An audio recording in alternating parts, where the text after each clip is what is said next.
What is up? Welcome into today's episode of Pushing the Pile, brought to you by FanDuel Sportsbook. Make every moment more. Mike Renner, Kyle Long, and as always, joining us on Thursdays is Bryant McFadden. We're going to be previewing. Look at those guns. We're happy to have this guy. Our athleticism, our team looks. We got more handsome. We got smarter. Thanks for coming, B-Mac. Oh, no question. Thank you for the invite, man. I'm excited. It's a fun week. I am a little upset that he wore the cutoff, though. I'm going to keep it real. He's just showing us up. I feel kind of less than. I feel less than right now. But if I had that, I'd wear the cutoff too. I'd wear the cutoff too.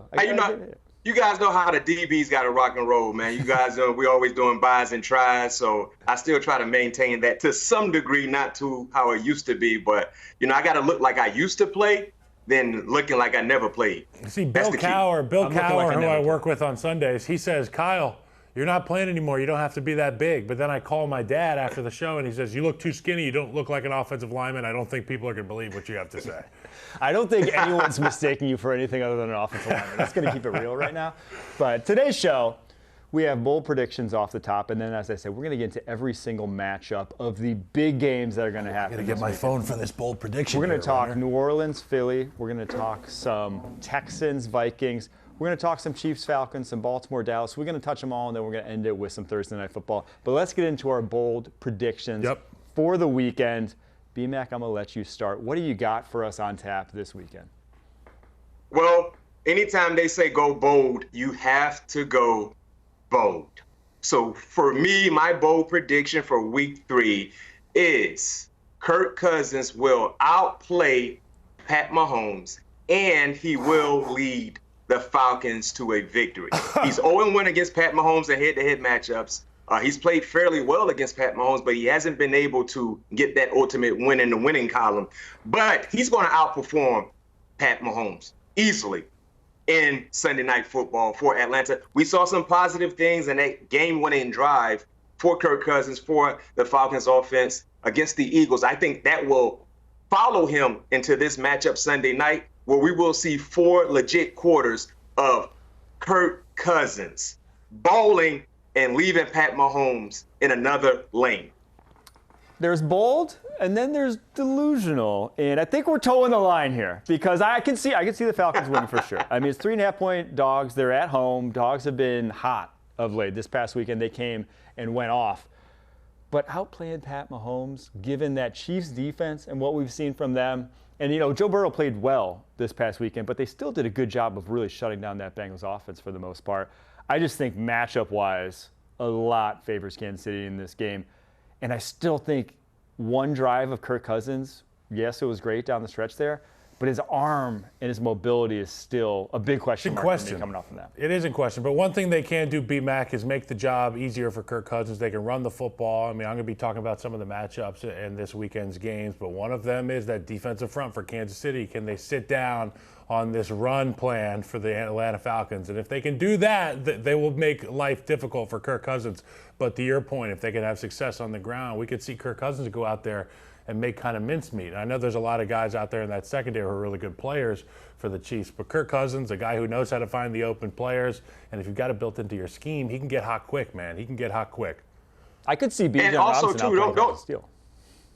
Don't forget about the Falcons' defense. I mean, over the last 2 weeks, they've been one of the more unheralded groups in National Football League, been playing outstanding football. Did so against Pittsburgh. You really didn't get a lot of praise for Pittsburgh because, they're trying to figure things out offensively. But you look at what they did Monday night against Jalen Hurts. I mean, Jalen Hurts was not super effective. You look at Jesse Bates in the back end. I mean, Justin Simmons. You look at the pass rush. Collectively as a group, they don't have a lot of household names on their defense, but Raheem Morris is doing more with less. And I like that, and I think that will follow into this game as well. And then for Pat Mahomes against Cincinnati, it wasn't like his offense was doing video game-like numbers either. So it's a bold prediction. You guys want it bold, and I'm giving you bold. Hey, you know what? But I do believe my bold prediction might become a reality. I could see this. I could see it happening. And, sometimes this Kansas City team, they get so up for these games. A legacy game last week against Joe Burrow for Patrick Mahomes and this Chiefs team. Obviously, they knew what was at stake there.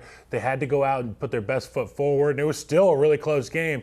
But this kind of stinks of like a letdown week, like maybe like a trap-ish week. And I know that Atlanta's not a team you fall victim to a trap game, but if you're Kansas City, anybody below you, it could be a trap game. Depends on which version of the Chiefs gets off that bus. Is this the group that's fired up, going to be playing with their hair on fire? Because we saw Raheem Morris in the locker room after that win. He didn't even celebrate. He said, "Who's next?" And, those guys ran up there, and those kind of locker rooms, they're looking forward to every week proving themselves. And for the Chiefs, they proved themselves last week. Are they able to get up to prove themselves again against Atlanta on the road? All right, who's your bold prediction? My bold prediction, I'm going to go, this is a little homer. I talked to Bears a little bit. I know DJ Moore was a guy that was really frustrated, and we saw it on the broadcast on Monday Night Football or Sunday Night Football this past week. I think DJ Moore goes over 100 yards this week. I think him and Caleb Williams find a way. I think it is the utmost of importance to get these two guys on the same page. How do you do that? You know from being on the back end, when the receiver and a quarterback start a game in unison, whether it's hitch routes, quick outs, the flat route, something quick. Get the ball in DJ Moore's hand. And it reminds me a lot of what I dealt with Brandon Marshall when I got in the league. Brandon Marshall could line up out there, and you could throw it to him at the line of scrimmage. It's going to take 2 to 3 guys to get him down.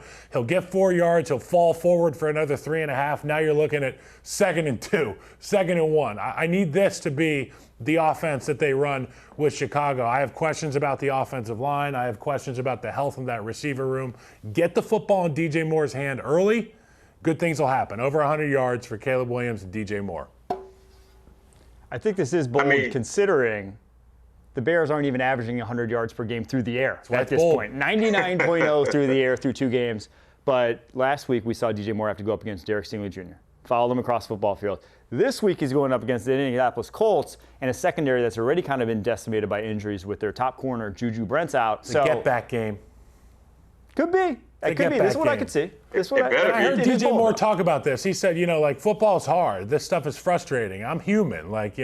I want the football in my hands. Sometimes the protection, the throw, the read dictates the success of these receivers. And, for a wide receiver, you could run the best route. You could get open. You can make the right read. You see the safety here. You bring it over here. But at the end of the day, if they don't block it up, if the quarterback doesn't see you, and if they don't make the throw, you're just going to be running down, giving yourself a high five. You know what I'm saying? That's at the end of the day what you're going to be looking at. So I think they do get on the same page. It is the utmost of importance to have Caleb find his get-out-of-jail-free card. That's going to be DJ Moore this week. And 2 things I'd like to add for this matchup for Chicago as a whole. This is a must-win. You have to win. We just saw Malik Willis outplay Anthony Richardson and lead the Green Bay Packers to a win. That puts pressure on Caleb Williams, right? Secondly, every team that Colts have played against defensively, they've been easily able to run the football against that defense. So if you're DeAndre Swift, if you're Khalil Herbert, you have to be super impactful in this ball game because every other running back, every other rushing offense, they've been overly successful against the Colts. And that could actually help lead to this bold prediction becoming a reality, Kyle, because when the running game is working, it's only a matter of time before the passing game follows suit. And that can allow Caleb Williams to get into those rhythm-like throws to establish confidence, but most importantly, establish some type of passing chemistry with his pass catchers, something we haven't been able to see in 2 weeks of play. All right, my bold prediction.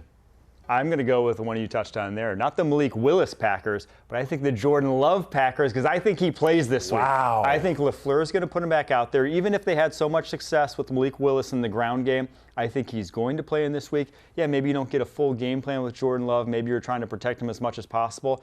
But I think he plays this week, and I think the Packers win going away, traveling to the Tennessee Titans. Oh, boy. Be bold. I think it's a little early for that, don't you? I mean, they stole a win against the Colts. They stole a win without Jordan Love. You got Matt LaFleur flexing his offensive muscles. I think, I don't agree with you that he's going to play. I've had the MCL before. It's a discomfort thing. He won't feel like that thing is what's the word? It's kind of unstable. The feeling is like I can't put my foot in the ground with confidence. I can't drive off this thing. But it's his left one, right? It's his left one. So he's going to be throwing into that leg. What do we know about Jordan Love? He throws off his back foot. So if there is a guy that I could see out there playing on a beat-up MCL, it's Jordan Love. He's probably going to be fading away on the throws that he does make, but I expect Matt LaFleur to have his running game in heavy order for that game. I could see Jordan Love going out there. Yeah. I could totally see that. I concede also, Mike, Kyle, but I don't think it's the right thing to do. And to your point, you're rushing your franchise quarterback out there for one ball game against the Tennessee Titans. You're right. You stole a game last week, but you stole through preparation. You stole through execution. Believe in the game plan again, because you're going to Tennessee. Tennessee does a better job in rushing the opposing passer. He's going to have to be able to move. He's going to get hit. And you're playing on field turf. And Kyle, you know how it is when you're coming off an injury to your lower extremities. The last thing you want to do is be on field turf. You want to be on natural grass because grass gives. So I kind of feel like they're going to push him out there. He's the ultimate competitor, so he's not going to say, no, I'm not ready. He's probably going to try to go, but I don't think it's a smart thing to do right now either. It's a great point about the turf. It is not forgiving, and you feel it immediately when you go out there. So what do the coaches say when you're dealing with one of these questionable things? You go out there before everybody else goes out there. You run through some of your individual period reps, and they say, how do you feel? Well, I would imagine if he was playing at Lambeau, he'd feel a lot better than if you play on that turf. That's why it's a bold prediction. All right, after the break here, we're going to get to one of the biggest heavyweight showdowns in the AFC that's going to determine a lot of the jockeying at the top of the NFC as we preview the Saints and the Eagles right after this.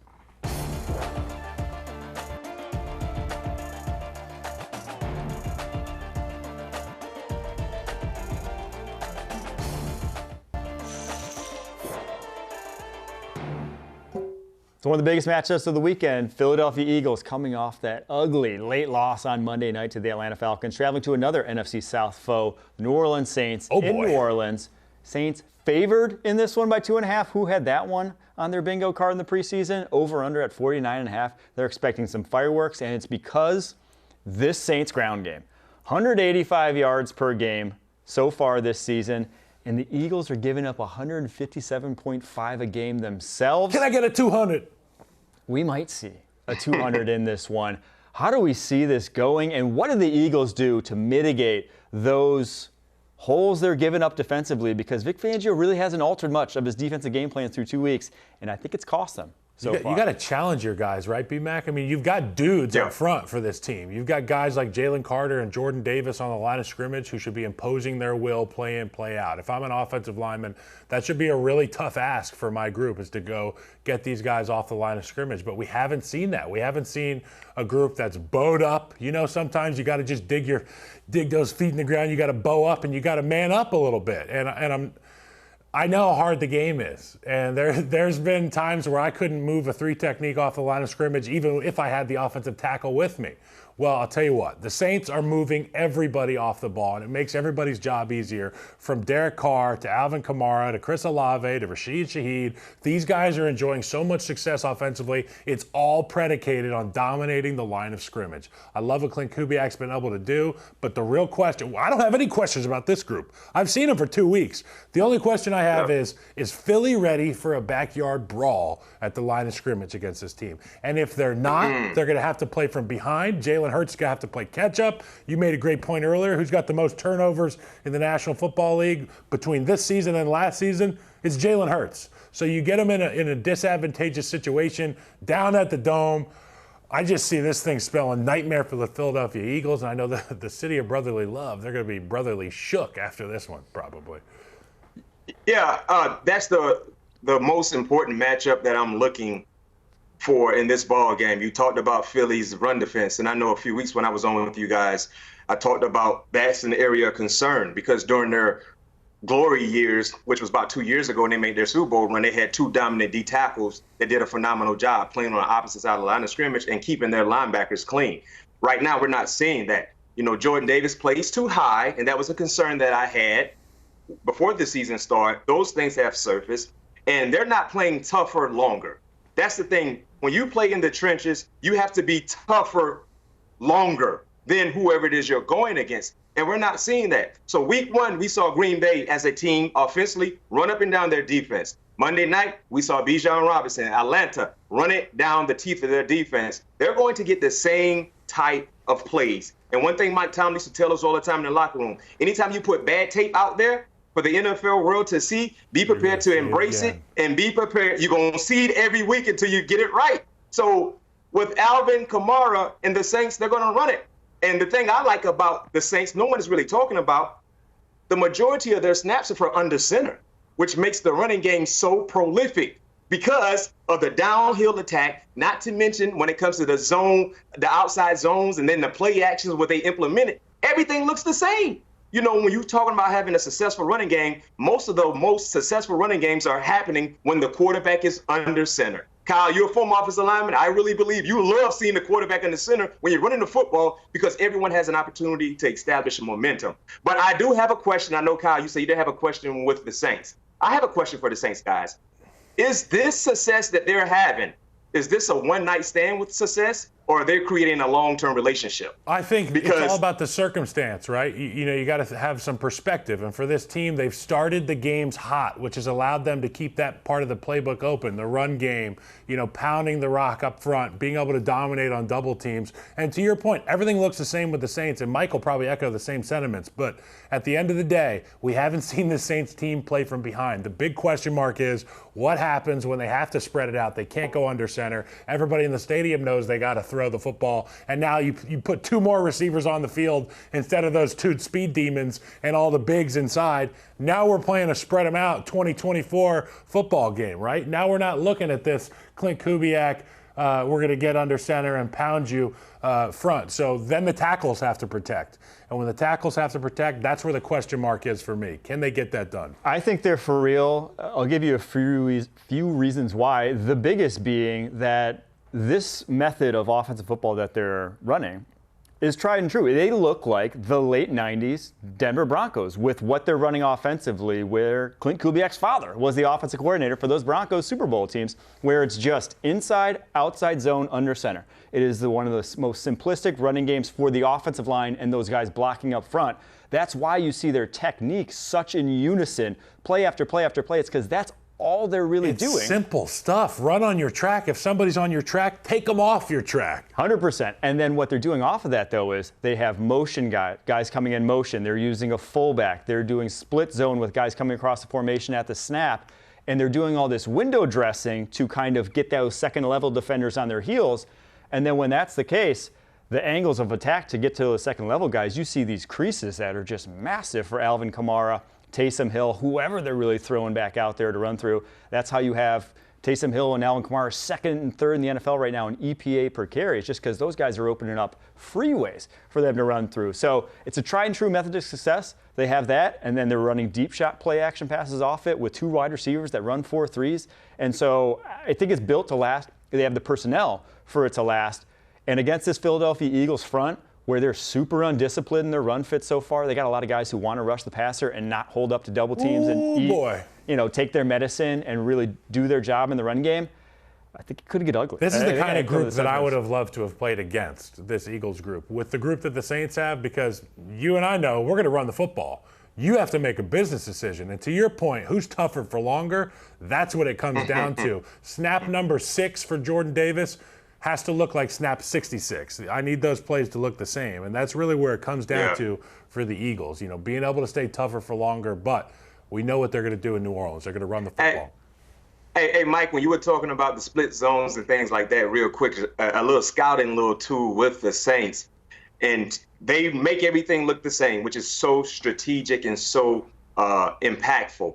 But anytime they condense their formations with their two-speed wide receivers, there lies the opportunities to take shots. Because you got to understand something. When you condense the formation as defenders or guys in the secondary, you're not condensing this formation to have these two not undersized, but smaller wide receivers block a big guy. No, you're trying to hit us with that zombie look, which is what we used to call it in Pittsburgh, where you have a condensed formation. You got a deep overlong with a deep post where they can hit that whole shot, that deep shot, like we saw against the Cowboys. So these are things that people will pick up on when you see everything looks the same. Condensed formation, be prepared to get that zone play action, and somebody is running deep, either Chris Olave or Rashid Shaheed. Or Mason Tipton, who also runs a 4.34. So they got a lot of speed on that New Orleans roster. I want to quickly touch on the flip side of the ball, though, because we haven't touched on Philly's offense. And you mentioned Hurts and their turnovers. I'm worried about no A.J. Brown against this New Orleans Saints secondary. Truthfully, that offense without him this past week looked like a different animal against the Atlanta Falcons. No guys stepping up and really making plays on the outside. And I worry because this New Orleans secondary has been playing some lights-out football the first 2 weeks of the season, and this defense has some real teeth now. What do the Eagles do to move the ball? Are they going to have to rely on the running game themselves? I mean, I totally could see this turning into a who can run the ball more effectively football game. And we saw at times last week that the Eagles were able to run the ball at will, but then, conversely, like their defense, there's some times where they look disjointed. There's simple stunts, simple run-throughs can get these guys. But at the end of the day, Jeff Stoutland, tremendous head offensive line coach in Philly. He'll have those guys right. They know the offensive line for Philly certainly knows what kind of ball game they're going into. I mean, this is not their first rodeo, particularly the guys that tackle. I think that they will show up ready to go, but the story is all going to be about that Philly defense stopping the run.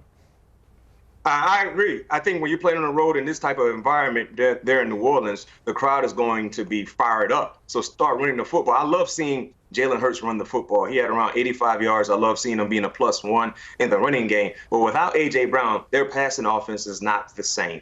They've been trying for such a long time to try to go get a number 3 wide receiver. They got in Jahan Dotson. I don't know if he's acclimated to their offense just yet. But they are not the same passing game without A.J. Brown. So now you need to really rely on the running game. And stay patient with it. Don't detour if it kind of, it's not as effective as you would like it to be. Stay with the running game, but that has to be important. And to your point, this is going to be old-fashioned football. The team that outrushes the other is probably going to win this ball game. All right, we move from some running games to an aerial attack as we're going to talk C.J. Stroud and what he's going to have to do to beat Brian Flores and that suffocating Vikings defense after this.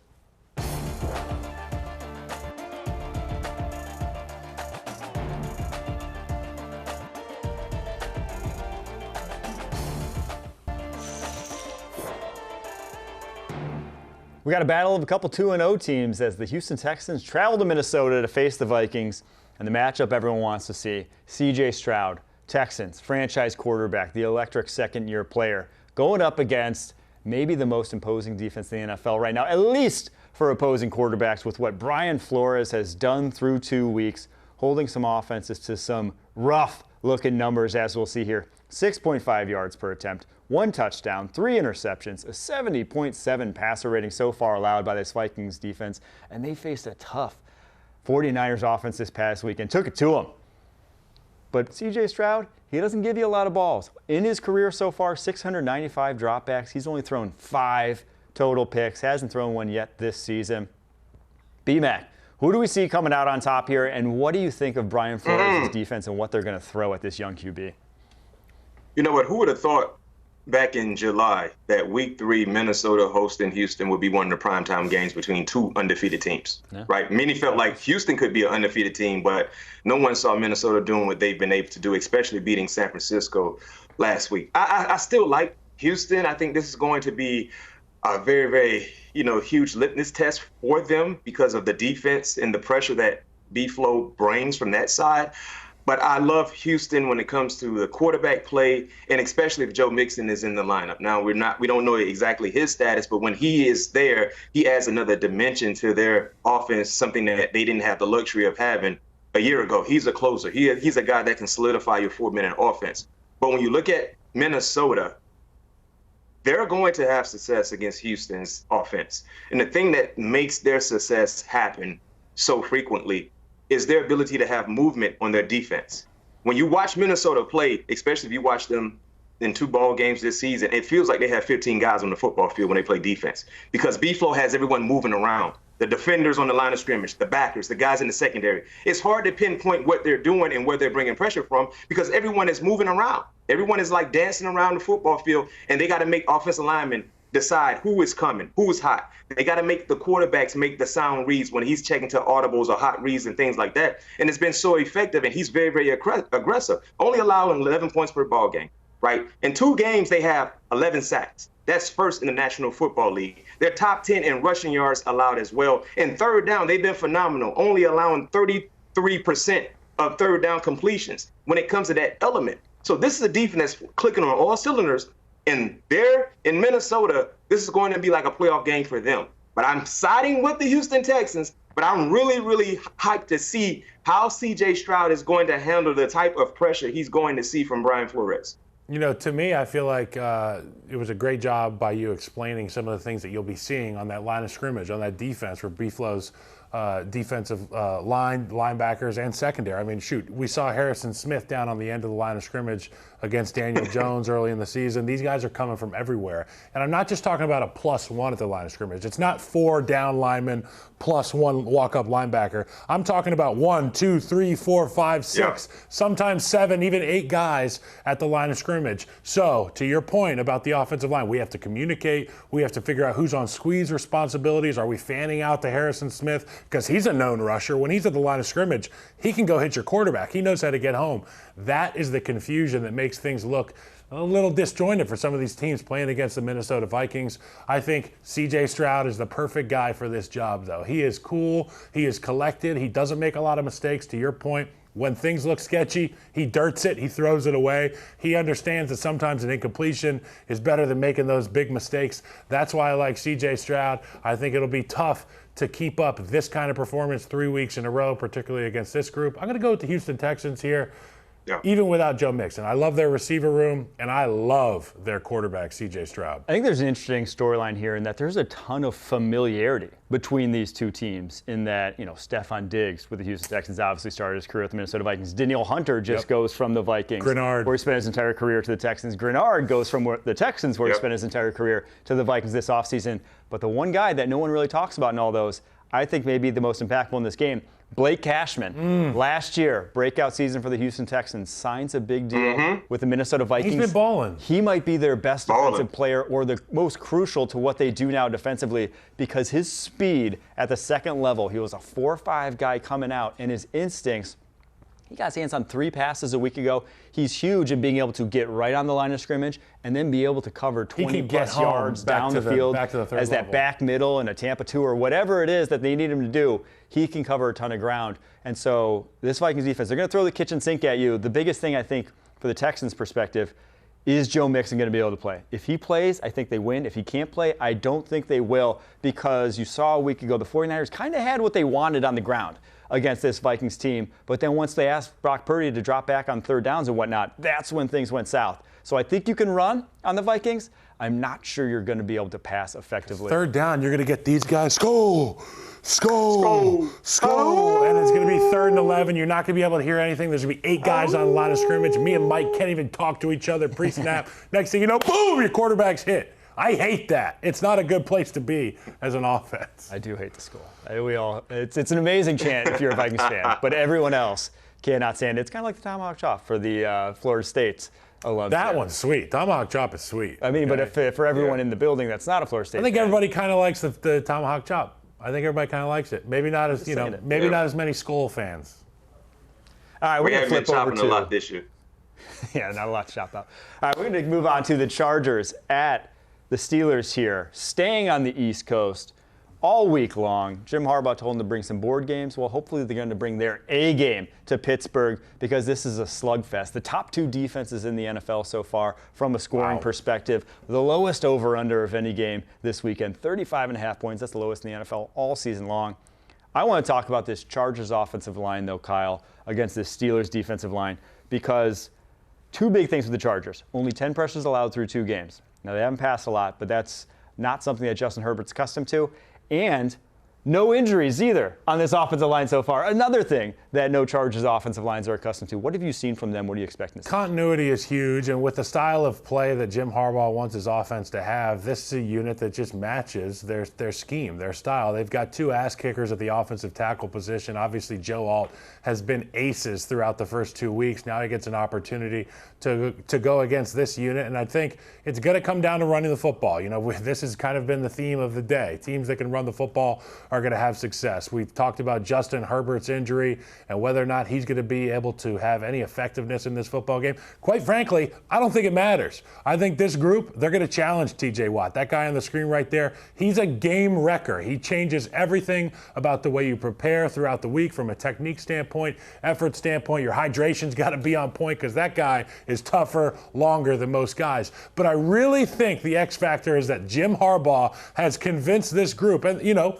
it didn't take much convincing. You just go put the cleats on, go play football. You can play with anybody offensively. You can go out there and play bully ball. It doesn't matter. They got to take T.J. Watt out of the game. So if Justin Herbert is in there, life gets a little bit easier for Justin Herbert. You get 4 hands on T.J. Watt when you can. But when there are only 2 hands on T.J. Watt and they're Joe Alt's hands, that's going to be the story of the game. The big plays, money downs, when Joe Alt's asked to go earn that contract, and that guy T.J. Watt's going to have his ears pinned back. That's what I can't wait to watch. It's going to come down to that, man.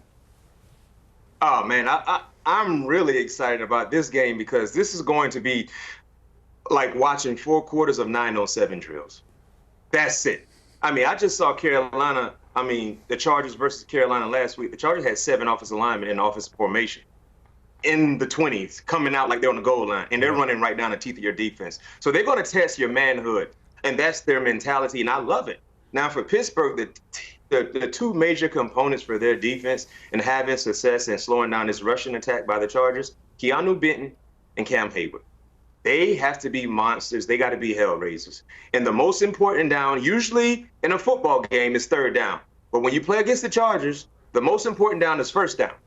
Because if you can win 1st down, now you put them in a place they haven't really been accustomed to in being at in 2 weeks of play is long, 2nd and long, which could show up to be 3rd and long. And that's where you have them right where you want them to be.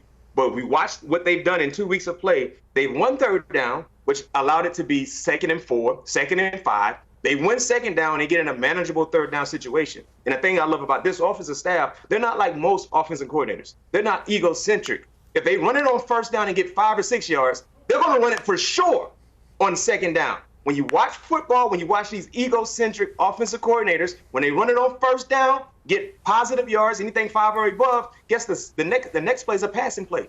Doesn't make any sense. So for Pittsburgh, this is one of those ball games where you bow your back up, put your big boy pads on, make sure you do some extra neck exercises in the weight room the week of, because that neck, those traps is going to be sore because they're telling you what they're going to do. They're not going to deviate from the game plan. They're daring you to try to stop it and see can you do so for 4 quarters. If you miss 90s football, you're going to love it. Oh, you're going to love this. this. It's going to feel like we're going back to our We might get some neck rolls out there, B-Mac. What do you think? Oh, some my neck goodness. rolls out No there? Question. No question. Give me the neck roll like Chris Bosworth used to wear, man, the Lawrence Taylor face mask. That's the type of ball game with the big pony cleats, you know, like your father used to wear. All man, white. This is the type of ball game it's going to be. All white, baby. No question. I want Scott No Matlock question. to have Scott a neck Matlock. roll to his chin. I want that guy putting one on. Yes. All right, we're going to preview a couple more trench matchups because there's a lot of good ones. Chiefs, Falcons, Ravens, Cowboys, right after this.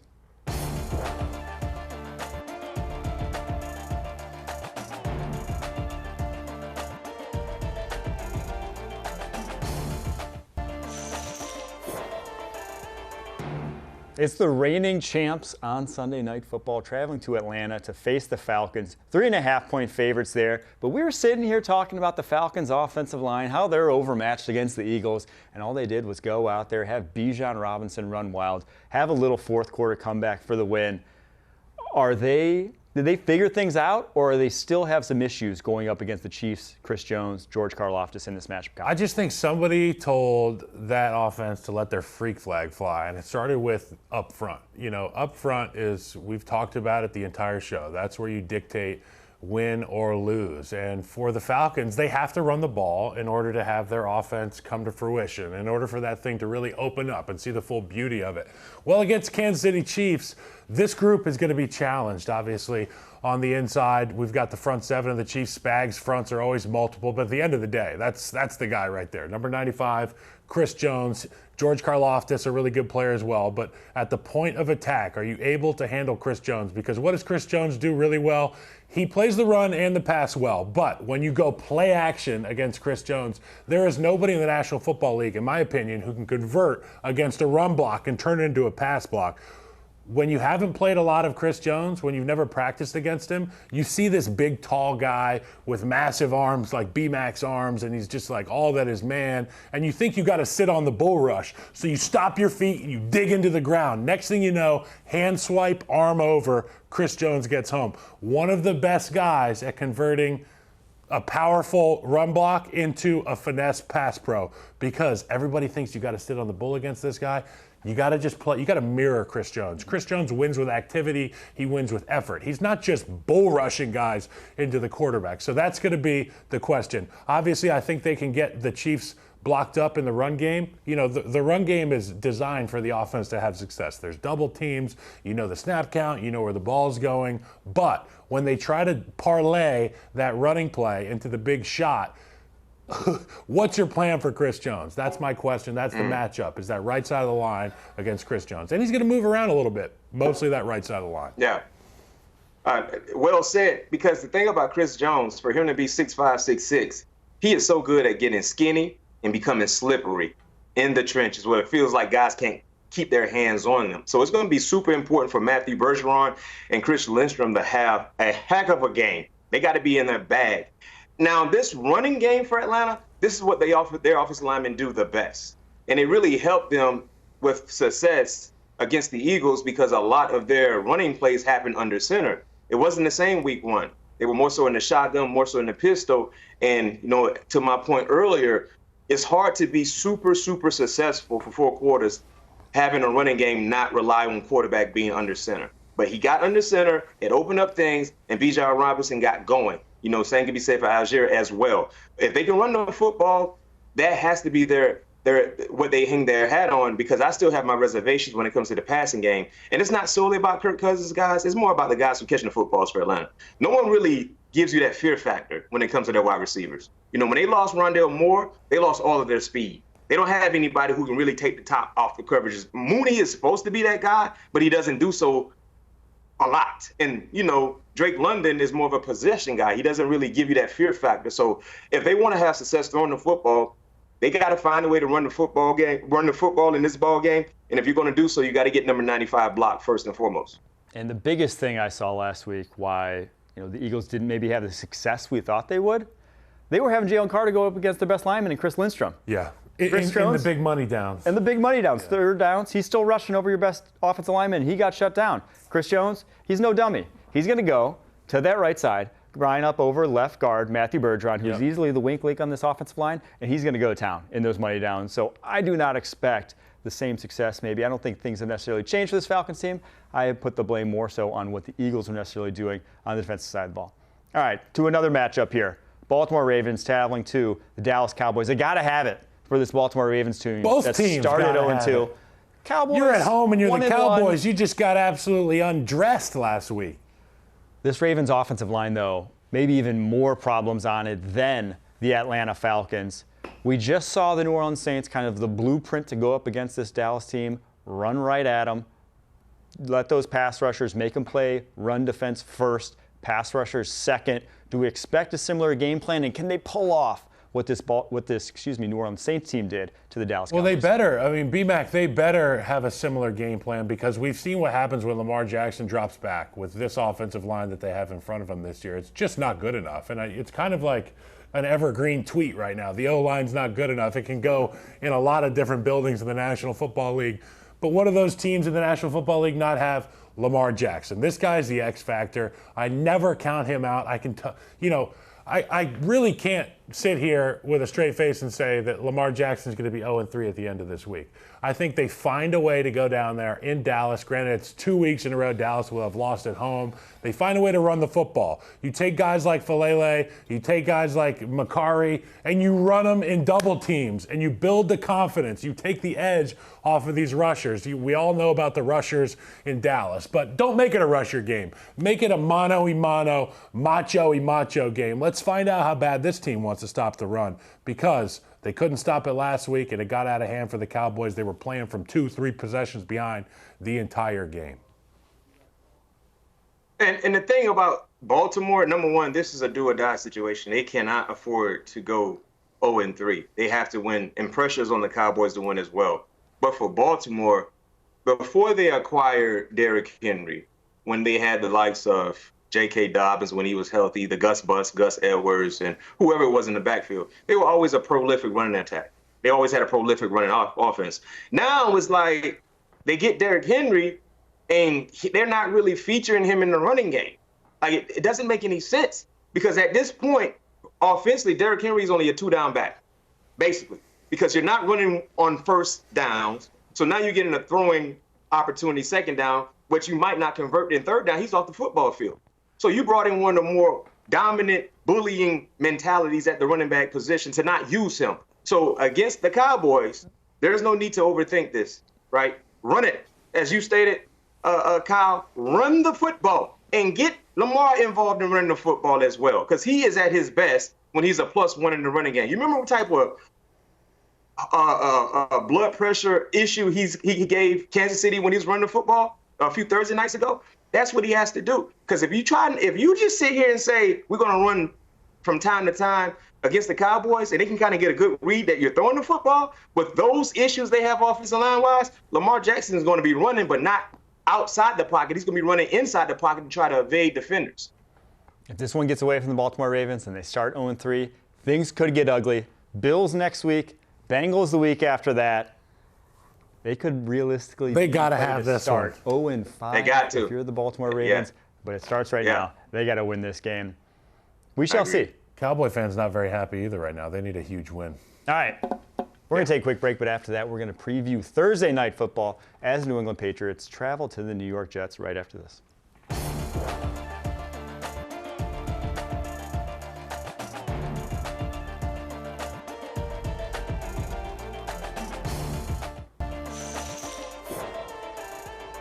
Thursday Night Football, Patriots traveling to New York to face the Jets. Pats have won 15 of the last 16 matchups in this rivalry, but they are underpowered in this one. They look like the Los Angeles Rams out there with their offensive line. Left tackle, Vidarian Lowe, out for this one. Left guard, Sidy Sow, out for this one. Right tackle, Mike Onwenu, questionable with the wrist injury. Center, David Andrews, questionable with the hip injury. So 4 out of 5 offensive linemen may not play. 2 for sure out. 2 more may be playing, but and I'm unhealthy. still a little frightened by this Patriots team. I Because like the that way defense the is good. Mayo's group has been playing, man. But at the end of the day, you can throw all those records out the window. This is not the same Jets team as we were watching the last 10, 15 years. I mean, this is a group that has a real quarterback. This is a group that has a defense. They're waiting for the arrival of that defense still. But I like the Jets in this one. 6.5 points. It's a lot, but it's at home in primetime. Aaron Rodgers. 2 things for me in this matchup because of the offensive line woes with the Pats. Can they run the football? So far in 2 weeks of play, they've done very, very well running the football. I think they ranked top 5 in the National Football League in running the football. Can the Jets stop their ground and pound attack? Because they're going to make, whatever it is for Jacoby Brissett at the bare minimum. And then secondly, for me with the Jets, can they continue to get at least 2% better? We saw improvements from week 1 to week 2 last week against the Tennessee Titans. Can they continue to go in that trajectory, improving their offense and getting a little more out of Aaron Rodgers? And then lastly, can they run the football? Because to this point total, you see they're expecting a low-scoring game. So field goals will feel like touchdowns in this ball game. So I'm not taking either side. I'm taking the total, and I'm taking the under. Because I don't know if the Patriots can score enough points to be able to surpass this total. And I do believe the Patriots defense, they're going to limit some things offensively for the New York Jets. And it's going to be run left, run right for either offense. And I think that will be enough to hit the under with this total. And Pats aren't the only ones dealing with injuries. Jermaine Johnson, the best defensive end for this New York Jets team, out for the season with an Achilles injury. I'm with you, Bill B-Man. I don't love 6.5 because I think it's going to be like 6.5 points total in this game. No one's going to score. I'm taking the under. It's going to be a slog. But it's going to look like that 90s football that we've come to love so much. Hey, a lot of running game. Can't hate on it. If anybody's score I needed to be Breece Hall, I got him on my fantasy team. Let's go, Breece. There you have it. All right. There's your Thursday show. We'll be back next Thursday previewing everyone. And we'll be back on Monday, 9:30 a.m., pushing the pile every single week, recapping the games that were. Until next time, Mike Renner, Kyle Long, Bryant McFadden. Peace. Keep pushing.